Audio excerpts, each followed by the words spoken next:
E lá vamos nós, parte 2. Vamos ver se eu consigo.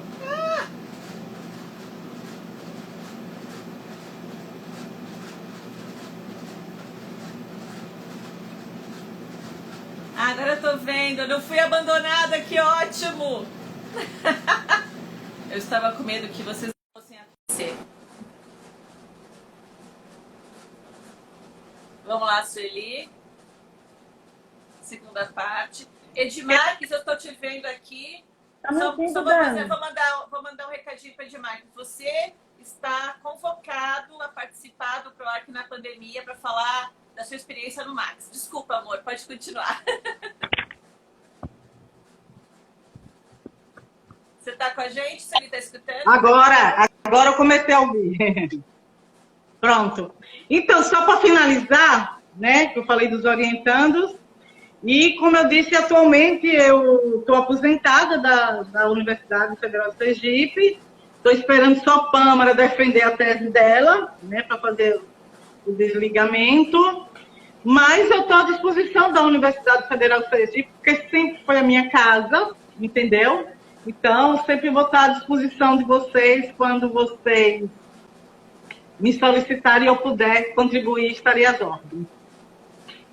A gente vai solicitar, sim, porque a Rebeca acabou de escrever que você podia falar a tarde inteira. Então, você não vai se livrar do PROAC tão fácil assim. A arqueologia precisa de você. Oh. Olha, alguém deve ter falado da bronca para o Sebastião e ele apareceu. Porque na hora que eu chamei ele, cadê ele, Sebastião? Exatamente, cadê ele quando a gente precisa ir? E era uma coisa boa, né? Você nem ia dar bronca, era um elogio. Não. Então. Olha, tá vendo a Gisnaya falando que ela escolheu fazer arqueologia por sua causa? Ô, Gisnaya é uma querida, uma pessoa assim fantástica, foi uma aluna assim incrível no curso de arqueologia. Foi, eu acho que da segunda turma, se não estou enganada. Primeira ou segunda turma, não lembro. Eu ouço o nome da Gisnaya o tempo inteiro, né? Só falando de coisas boas. O pessoal que começou, né, aqui em Sergipe, eu escuto o nome dela direto. É uma pessoa que realmente é uma querida. É uma querida. Olha, da primeira turma. Tá bom. Ó, pessoal que está assistindo, quem tiver perguntas, considerações, comentários, aproveitem, que agora a gente está por conta de vocês. Uma coisa que eu ia só comentar, só continuando aquela história do Vale dos Mestres, eu acho que esse é um ótimo exemplo de como, primeiro, a gente tem que fazer uma avaliação dos sítios que não vão estar completamente, né, diretamente impactados, e também pensar nesse aspecto da conservação, né, que no primeiro momento as pessoas não se deram conta de como o levantamento do lençol poderia realmente ter um impacto negativo nas pinturas, né? Então é mais uma camada de coisas para a gente considerar. Isso mesmo. E eu fico assim, eu fico extremamente preocupada. Eu digo, Sueli, você está aposentada, mas eu fico extremamente preocupada com a nossa situação, a situação que o Brasil está passando hoje e o que está acontecendo com relação ao patrimônio no Brasil, né? Porque essa flexibilização que se propõe, né, nos trabalhos de arqueologia de salvamento, que eu acho que é o grande mote do trabalho do pessoal que está se formando, né? Essa flexibilização vai acabar destruindo, quer dizer, prejudicando o trabalho para o pessoal que está estudando para poder trabalhar, bem como prejudicar o patrimônio, porque se você não tem como, essa coisa mesmo, você chega e diz bem assim, olha, o sítio não vai ficar embaixo d'água, mas ele vai sofrer uma influência por conta do lago que vai subir e vai provocar umidade. Vocês estão exagerando, né? Entendeu como é? Então, é muito difícil você fazer isso, e eu acho que agora é muito preocupante, a gente está num momento muito preocupante mesmo com relação a isso. Sim, sim, é uma situação muito preocupante, perigosa, né? O licenciamento como um todo, não só com relação ao patrimônio, mas com relação ao meio ambiente também. E eu acho que isso tem uma questão de um desconhecimento, né? Das pessoas ignorarem o que vem a ser, né? O nosso trabalho, né? O patrimônio arqueológico. E realmente eu fico extremamente preocupada com esse descaso e com as modificações que têm sido feitas dentro dos órgãos federais que dificultam ou proíbem mesmo o nosso trabalho, né? E realmente tem um impacto muito grande com os nossos alunos, porque grande parte deles acabam realmente indo para arqueologia preventiva e já dá para perceber como várias das empresas elas estão agora numa situação bem crítica, né? Sim. É realmente uma coisa assim preocupante. Alguém está falando aí da conservação, né? A Larissa, vou ler para você, tá? Comentando sobre a situação do Vale dos Mestres, me fez lembrar se a questão de conservação se complica em relação aos sítios que se encontram em propriedades privadas. Existe algum procedimento padrão? Olha, teoricamente, com relação à conservação desses sítios, teoricamente o poder público teria que dar suporte para que os proprietários de áreas que têm esse tipo de sítio possam ajudar a conservar esses sítios, né? Preservar. Mas eu dou um exemplo muito claro disso aí, com relação ao seu José Augusto, da Fazenda Mundo Novo, em Canidé de São Francisco. Né? Seu José Augusto é uma pessoa assim que eu tiro o chapéu, é uma pessoa apaixonada pela arqueologia, pelo meio ambiente, né? Então, ele sempre trabalhou sem apoio nenhum. Quando eu vejo os sítios, hoje são conservados, né, de certa forma.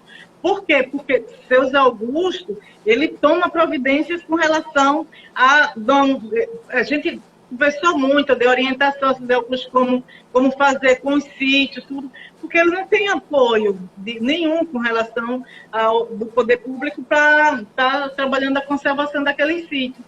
Então, eu já fiz 2 trabalhos de conservação lá na Fazenda Mundo Novo. Para seu José Augusto, até mandei os trabalhos para ele, os relatórios para ele. Então, uma pessoa como o seu José Augusto é uma pessoa rara de encontrar, mas existem pessoas que fazem isso, outras não estão nem aí. E o Estado pior ainda, né? O poder público pior ainda. Uma coisa, o Vale dos Mestres mesmo, já foi feito o trabalho de levantamento sobre o estado de conservação. O IFAM já foi lá, colocou placas para aquele pessoal, mas eu acho que tem que ter um trabalho maior.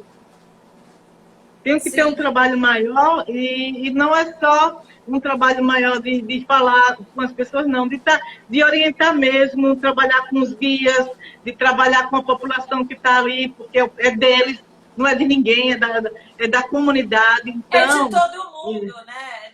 Não é de ninguém, mas é de todo mundo. Eu acho que, de todo mundo. Eu acho que você tem razão. Passa por uma maneira da gente trazer a comunidade, fazer com que a comunidade se envolva mais. Isso ajuda bastante. Mas sem um apoio do governo federal, ou estadual, ou mesmo municipal, com relação à verba, né? Porque a arqueologia é cara. A arqueologia não é uma coisa barata, né? É uma ciência cara. Então, eu também, o seu José Augusto é a coisa mais fofa, eu adoro ele, porque ele tem uma paixão pela arqueologia. Se não fosse por ele, aqueles sítios não estariam mais lá, provavelmente. Não. Logo quando eu comecei a ir para lá, eu via que tinha algumas fogueiras perto dos abrigos, e eu conversei com ele, aí ele disse, Sueli, são os caçadores, mas eu agora já sei que não pode ter, e vou ficar, e não teve mais fogueira de caçadores, não teve mais fogueira, não. Os De caçadores caçadores não. modernos, né? Teve de caçador moderno, mas de caçadores mesmo que andava lá, não teve mais não, né? Porque ele ficava vigiando, né? E se você for lá, você vê que é tudo limpinho, né? Para não ter bicho, para não destruir o sítio. A única coisa que sempre tá, todas as vezes que eu vou para fazer o trabalho lá, para ver o estado de conservação, é com relação aos cupins, né? Mas a calcita e o cupim. Mas a calcita é por conta, muitas vezes, da chuva que bate no paredão e depois o sol vem, então vai calcificando a água e fica aquela calcita, né? E os cupim por causa da vegetação mesmo, que está ali perto, vem pelo chão e sobe na parede. Os maribondos, as casas de maribondo, né? Então, são essas coisas que afligem mais lá a Fazenda Mundo Novo. A Bejanice está falando que ela fez um trabalho, quando ela trabalhava no IFAM, com os guias de turismo, mas realmente o que a gente precisa é maior apoio dos órgãos públicos e da iniciativa privada, realmente, Bejanice, você tem toda a razão. Né? Porque... olha, o Bruno está falando para você entrar em contato com o filho dele. Quem? O Bruno Ranzani Sanches. Quase que eu falo o nome errado, Bruno, desculpa. O Bruno quer que eu fale com quem? Com o filho. É filho do seu Zé Augusto, é isso, Bruno? Eu não sei. Acho que é o filho do seu Zé Augusto, que também é uma pessoa muito legal. Quando a gente estava trabalhando lá, ele. Isso, Gustavo. Eu conheço o Gustavo porque eu mando umas coisas para ele. Assim, eu fico curtindo as coisas que ele posta da Fazenda Mundo Novo. Mas, assim, pessoalmente, eu não conheço o Gustavo, não. Eu acho que o Gustavo, ele conversou com a gente algumas vezes quando a gente foi trabalhar lá, acho que foi em 2018, não lembro mais. Uma pessoa muito legal também. E ele realmente estava mais atuante lá na Fazenda. E eu gostaria muito de poder ajudar, porque o seu Zé Augusto estava falando assim, vocês podem ajudar a fazer uma divulgação da Ecofazenda e tudo mais. Mas a gente também tem certos limites. Eu faço o que eu posso, mas assim, eu acho que é um lugar fantástico para conhecer. Né? É fácil de acessar, os sítios estão bem preservados, né? Mas realmente seria muito legal se a gente conseguisse talvez um apoio para a iniciativa privada, porque nesse governo agora, nos próximos anos, muito difícil. Uma coisa que eu fiz, na época, eu era bolsista de produtividade do CNPq e eu peguei os alunos, todos os alunos que estavam sobre a minha orientação na graduação e duas da pós-graduação, né? Nós trabalhávamos lá na Fazenda Mundo Novo e eu pegava meu dinheiro da bolsa e a gente ficava hospedado lá, todo mundo, na Fazenda Mundo Novo, uma semana. Ia todo mundo lá. Lógico, é como eu digo, o dinheiro que a gente recebe de bolsa é para trabalhar na nossa pesquisa, não é? Então, eu fazia isso. Aí eu levava os alunos, a gente ficava hospedado no chalé. Então, era uma forma de eu estar contribuindo com o seu Zé Augusto e ele contribuindo com a minha pesquisa, né?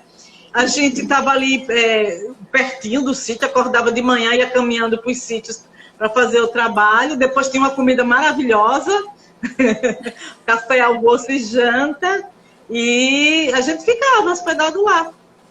Era Alba, Vani, Farias, Vanessa, todo mundo a gente ficava lá, hospedado na fazenda. Quando a gente foi, nós fizemos um arranjo com ele que a gente fazia os nossos almoços lá. Porque não tinha condição de ficar no chalé, porque era muito caro. Nós estávamos com um grupo muito grande de pessoas, né? Mas era maravilhoso, porque tem uma vista linda. Nossa, realmente é um lugar divino, é especial. Eu gostaria de ficar lá em cima, porque eu acho que deve ser uma vista do céu maravilhosa, totalmente deslumbrante. De noite é fantástico, de noite é muito legal. É, muito bom. Se um dia o corona deixar, eu queria passar um fim de semana lá.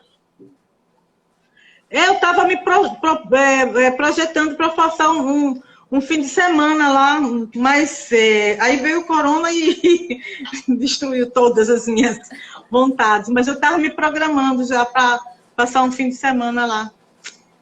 Olha, mas eu vou. Vamos lá. Olha, a Bejanice está falando que ela está organizando com o Pará fazer um turismo arqueológico, incluindo a Fazenda Mundo Novo no roteiro. Eu quero participar, eu quero ir. A Beja, aproveitando todo mundo que está assistindo, é dia 5, né, Beja? Se não me engano, daqui a 2 dias vai ter uma live com ela para falar sobre economia criativa. Né? Então, acho que a gente vai ter boas dicas e também talvez pensar em saídas, né, para desse lugar esquisito em que nós nos encontramos hoje em dia na arqueologia, né, com falta de apoio. E de verbo. Ó, sexta-feira, às 6 da tarde. Ok. Tem mais alguma pergunta, gente? Alguma questão, algum comentário? Algum caos arqueológico de vocês com a Sueli que vocês queiram contar? Eu tenho um caos. Eu sei que já contei para um monte de gente já sabe isso, mas algumas pessoas não sabem. Que eu conheci a Sueli antes de ser arqueóloga. Eu estava no segundo ano segundo ano de faculdade, e a gente se encontrou numa viagem totalmente nada a ver, completamente aquela coisa randômica, aleatória, né? Um rolê aleatório. Nossa situação, Ronaldinho gaúcho. Então, a Sueli foi a primeira arqueóloga que eu conheci ao vivo.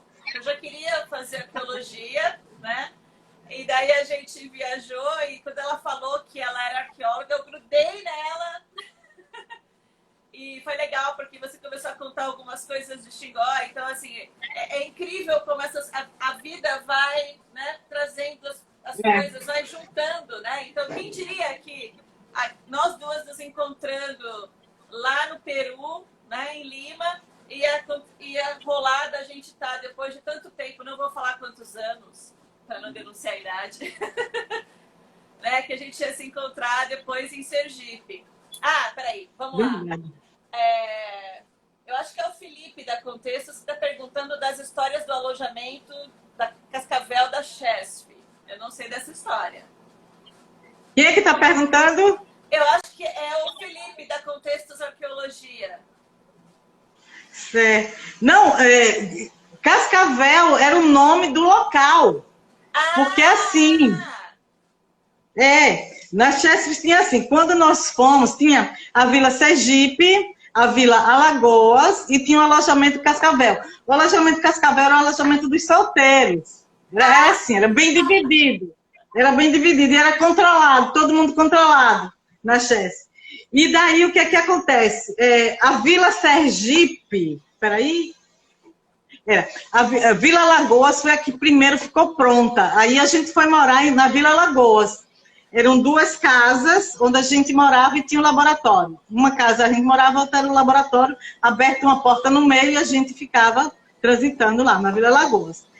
Depois de algum tempo, aí quando as famílias começaram realmente a chegar, eles precisaram dessas casas e a gente foi relocada para Cascavel, que era onde moravam os solteiros, entendeu? Gente, é uma coisa absurda, eu era revoltada, né? Porque era eles chamam vila, né? Que tinha a Vila tinha Sergipe, Alagoas e Cascavel. Então, a Vila Alagoas moravam os técnicos e a Vila Sergipe quem tinha nível universitário, que era a maioria dos engenheiros. Gente, vocês precisavam ver a criação que esse povo dava de discriminação, assim, eles incitavam a discriminação mesmo, né? Então, claro que não eram todos, mas muita gente dos alunos da Vila Sergipe não falava com da Vila Alagoas, aquela coisa toda. se achavam melhor. Mas o que era que acontece? Só existia um colégio. Então, Vila Sergipe e Vila Lagoas tinham que estudar no mesmo colégio. Né? E o colégio era de um nível excepcional, porque teve um concurso em todo o Brasil, especialmente para esse colégio, né? E tinha professores do Brasil todo, de Alagoas, de Sergipe, do Rio de Janeiro, de São Paulo, que passaram e foram trabalhar nesse colégio. Então, aí acabava tudo quando chegava no colégio. Acabava isso. E tinha o clube, né? Tinha o Clube Sergipe, o Clube Alagoas. E nesses clubes, o que é que acontece? Iam shows e mais shows, né? E eu vou contar uma coisa aqui. No clube do Sergipe, todos os trabalhadores que eram técnicos, né? Aí, quando tinha festa lá, ele dizia que era mais animada, né? Era muito mais animada e tal. E foi Gretchen. Foi por... E lógico, eu fui pro show de Gretchen, né? Gente, era muito engraçado. Outra passagem muito interessante foi a caravana de Lula pelo Nordeste.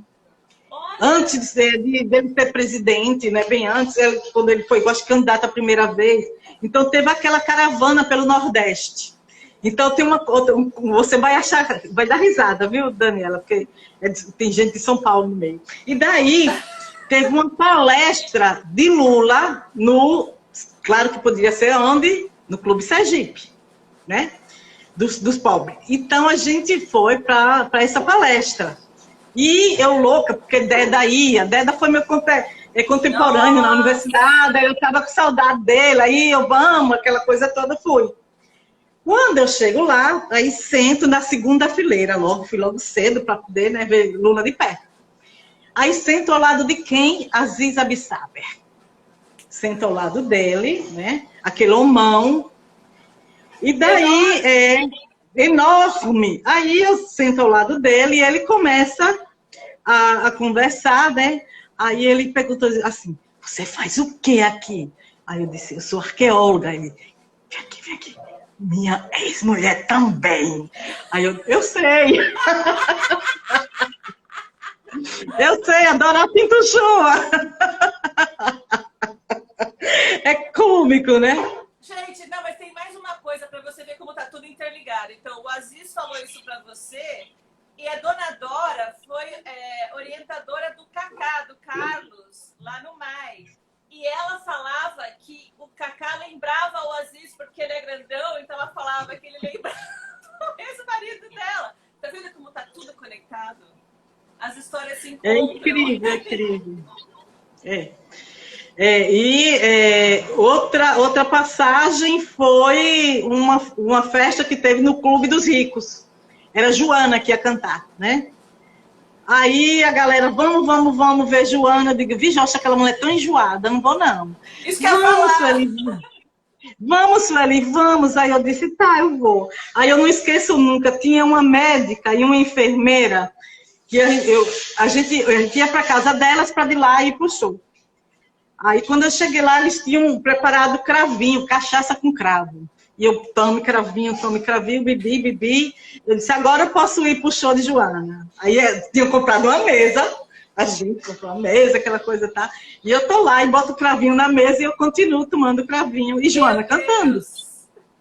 Menina, no meio daquela coisa, as mulheres, para ir para o show de Joana, mandava comprar roupa em São Paulo, as mulheres dos engenheiros, né? Era Aracaju, São Paulo, Minas Gerais, tinha muita gente de Minas.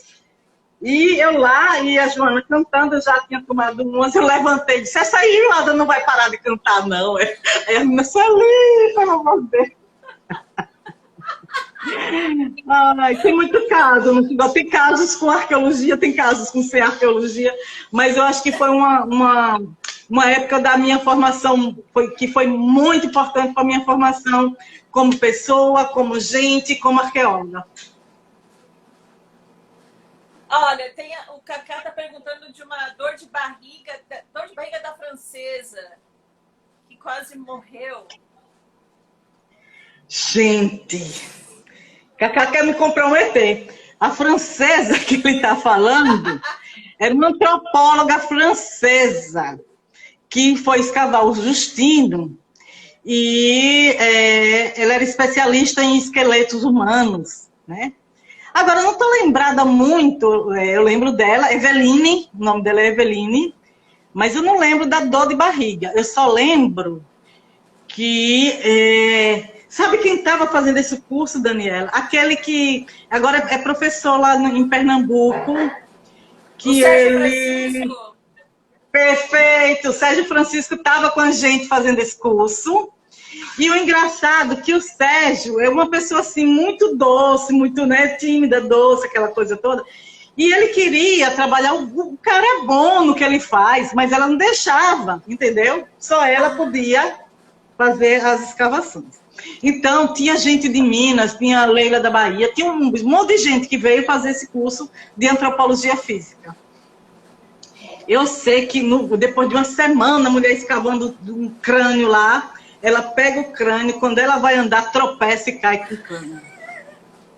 Eu não acredito que você está contando essa história numa live. Aconteceu, gente, mas aconteceu. Aconteceu. Você contou essa história para mim, se não me engano, foi no Peru, não foi? Foi. Então, mas todo mundo viu, estava todo mundo lá. O Sérgio, coitado, ficou vermelho, ficou todo mundo assim, com pena dela, né? Porque, na verdade, ela ficou toda... Eu digo, não, mas isso acontece, poderia ter acontecido com qualquer pessoa, né? Mas o problema é que ela fez com tanto cuidado aquele trabalho e tropeçou e caiu com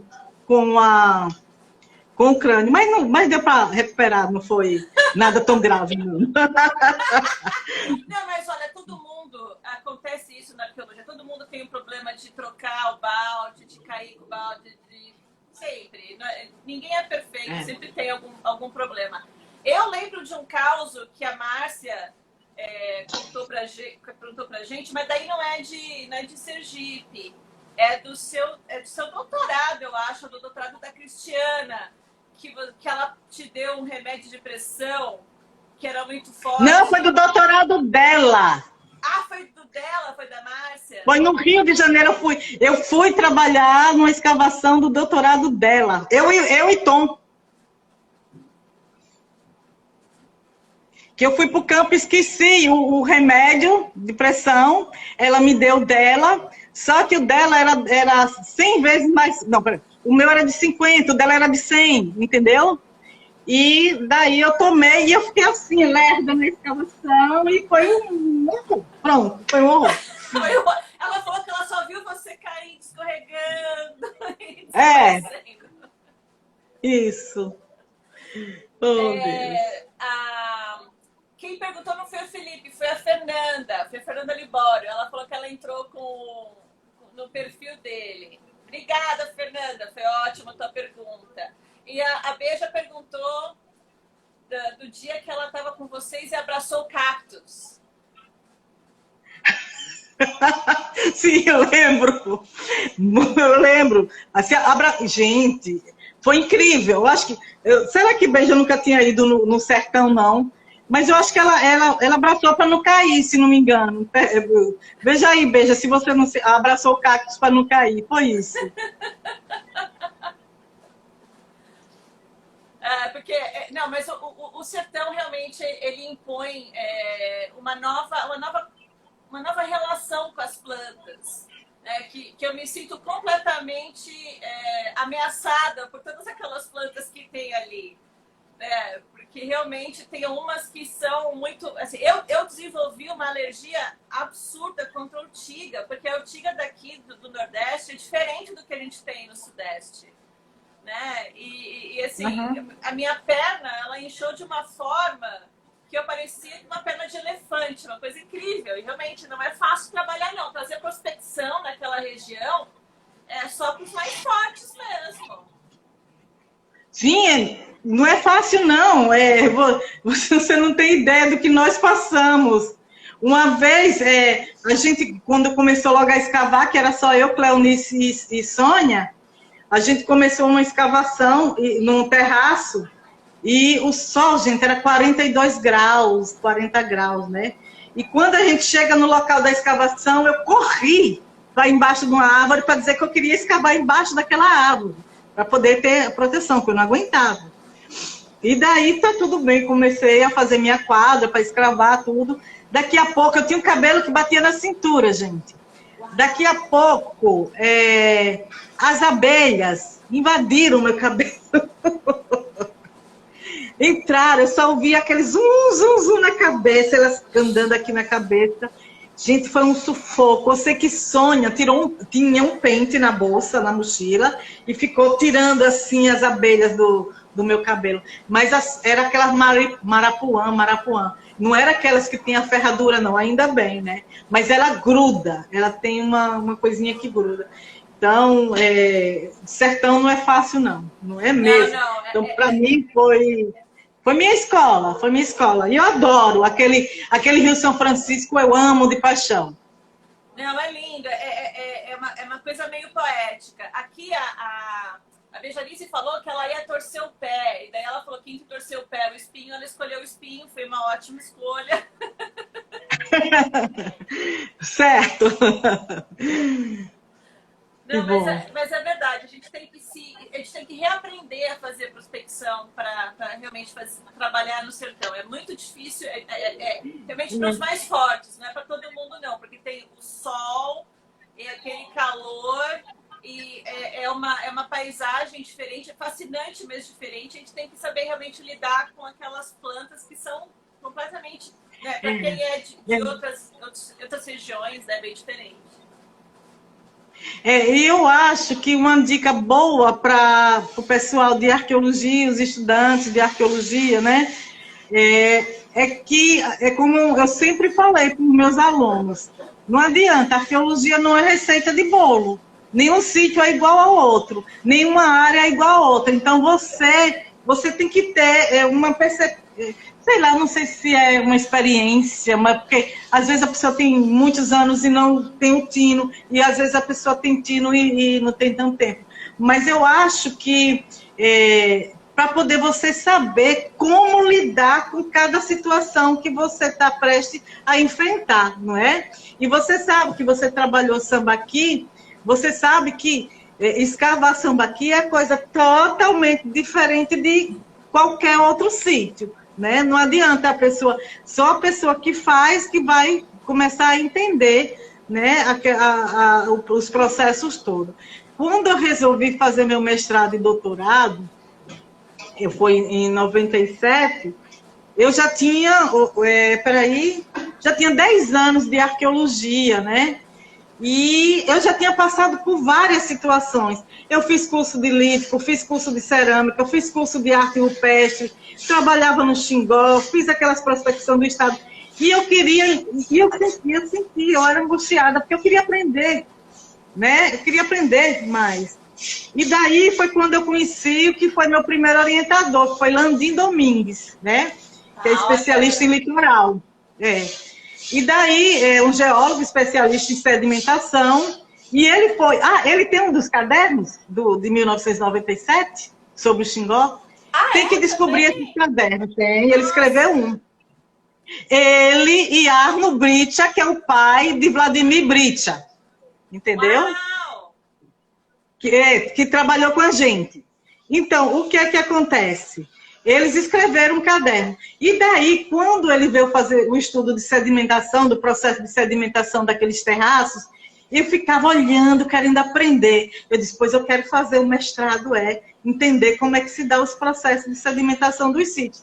Aí foi quando eu fui estudar o litoral de Sergipe, que fiz o estudo da evolução costeira do período holocênico, que fiz toda a reconstituição de como seria aqui há 5.000 anos atrás, né? E onde estariam se formando áreas propícias a sítios arqueológicos. E depois eu fui estudar o processo de formação do sambaqui em Ilha das Ostras. Então, eu senti essa necessidade de ir para a geologia e aprender geologia, aprender o processo de sedimentação para poder entender como é que se dá esse processo junto com os vestígios arqueológicos, né? Então, eu acho que eu queria mais, entender mais dessa coisa. E eu acho que é isso que é tão maravilhoso e fascinante da arqueologia, porque ela te leva para lugares diferentes e inesperados. É que nem eu também. Eu fiz história, porque eu queria fazer arqueologia, cheguei na arqueologia, comecei a trabalhar com sambaqui, e eu queria entender como ele era construído, e eu fui para os animais, né? Eu fui para a zooarqueologia, eu fui para a parte de bio, né? E você foi para a parte de gel. E isso que é maravilhoso, porque a arqueologia cabe todo mundo. Cabe o pessoal da arquitetura, cabe o pessoal da museologia, cabe o pessoal do turismo, cabe todo mundo. E isso que é muito legal. Alguém falou que quando a gente está em campo, a gente vira uma família. E é verdade, né? Família com os problemas e as coisas boas, né? A gente se ama e se odeia e briga, né? Mas é muito bom. Claro. Pois é, e para você ver, aí eu fiz o mestrado e doutorado em sítios litorâneos, e quando eu vou fazer meu pós-doutorado, eu volto para a minha origem. Meu pós-doutorado foi com arte rupestre, que foi justamente, eu fiz um estudo, né? Um estudo comparativo da simbologia dos sítios da Fazenda Mundo Novo com sítios italianos, né? Então, eu fiz esse estudo que foi no meu pós-doutorado. Quer dizer, você vai, volta e está sempre aprendendo, né? Está sempre construindo, né? Se aprendendo. A vida acadêmica e de educação, ela é dura, mas ela é muito legal por conta disso, porque a gente tem esses caminhos e a gente vai dando voltas e vai reaprendendo coisas, e você voltou para a tua temática, mas com outros olhos, com outras perspectivas, né? É muito legal. Claro! Legal mesmo. A gente está aprendendo sempre. Está aprendendo sempre. Pronto. Olha, gente, é o seguinte, então, vamos terminar por aqui. Ok. Olha, eu queria agradecer muito a você, Sueli. Obrigada por ter aceito. Foi fantástico, foi super legal. Tá todo mundo tá mandando novidades boas, notícias. E o Edmar, só para o pessoal que não conseguiu ver, ele falou que todos os cadernos estão no Max. Então, o Max tem uma cópia de todos, o que é muito legal. E seria bom a gente pensar se daria para digitalizá-los, né? Para a gente poder usar com mais frequência. Porque eu, por exemplo, eu quero muito ler todos eles, né? Estou super interessada, porque é um capítulo super importante do trabalho da gente, né, em Sergipe. Eu acho que o próprio curso de arqueologia aqui deveria explorar mais essas publicações que tem sobre Sergipe e sobre Xingó. Sim, olha, mais uma coisa de causos, né, da arqueologia, de situações. Quando eu cheguei aqui em Sergipe em 2013, estava havendo umas apresentações de alunos e alguém estava falando sobre Justino, né, que é um dos sítios mais conhecidos, né, do Pax. E eu falei alguma coisa sobre o sítio e os alunos responderam para mim: não, mas não tem mais nada para se fazer sobre os sítios do Pax, já foram todos totalmente explorados. Só que não, né? Tem muita coisa. Muita coisa a ser feita ainda. Por isso que a gente tem que revisitar, tem que conhecer mais esses cadernos para a gente poder avançar, né? Claro, tem muita coisa ainda para ser estudado, tem muita coisa para ser explorado, tem muita coisa para desvendar sobre aquelas pessoas que estavam ocupando aqueles espaços, né? Sim. E eu convido as pessoas que estão assistindo e que não se definiram ainda dentro da arqueologia, que venham para o Xingó, porque o que tem de coisa para ser explorada ali não está escrito. Tem muita coisa para a gente trabalhar. Olha, tem um monte de gente agradecendo, super feliz.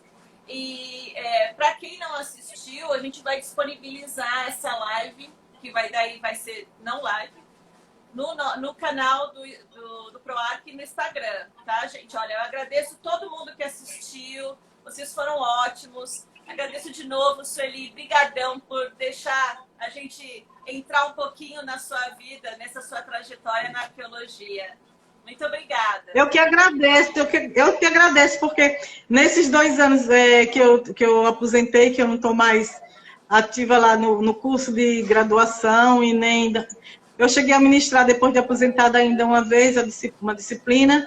Então, estou sem conhecer os novos estudantes, se tem novos estudantes que eles possam me conhecer também.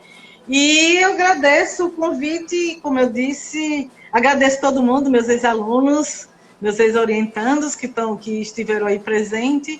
E eu agradeço a presença de todo mundo e quando precisar de mim, eu puder, estarei às ordens. Olha, só para finalizar, eu acho que foi a Larissa, não tenho certeza, mas a Larissa escreveu que ela não foi sua aluna, mas que ela queria muito poder ver você e saber mais sobre a tua trajetória, porque todo mundo comenta sobre você, mas ela não te conhecia ainda, não sabia, né, das suas palavras, então para ela foi ótima. Então, a live Obrigada. isso também, para o pessoal novo que não te conhece, né, saber um pouquinho de você por você mesmo. Obrigada, obrigada. Tchau, gente. Obrigada. Beijo, tchau. Tchau, tchau. Tchau.